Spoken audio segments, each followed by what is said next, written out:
If you look at the budget of the U.S. and defense spending in the U.S., the Pentagon is about $1 trillion, but that's not the total defense spending in the U.S.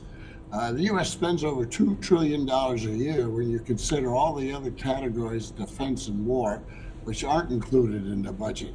For example, Hegseth, the Secretary of War, has requested 200 billion more this year.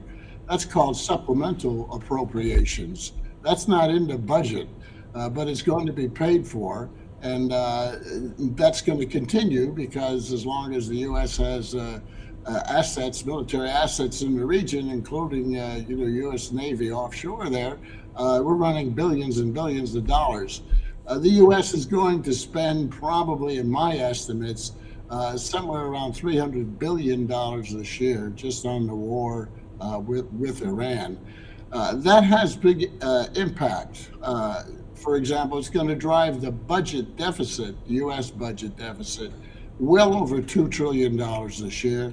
It's going to add even more money to the interest on the national debt, which is already over $1 trillion a year.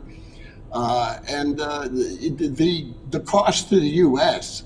of these incessant wars, of which Iran is the one most notable at the moment, but there's the support for Ukraine war and all these other wars.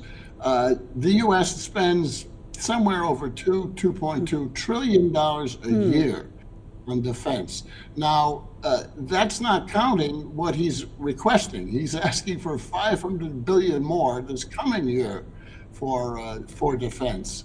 The defense budget is becoming unaffordable in the U.S. I Right. covered this much more detail in my forthcoming book in September, Twilight of American Imperialism by Clarity Press.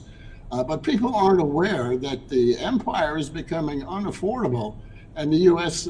Pretty soon is going to find it can't really finance these wars because the deficit's running out of control, and defense is driving it out of control.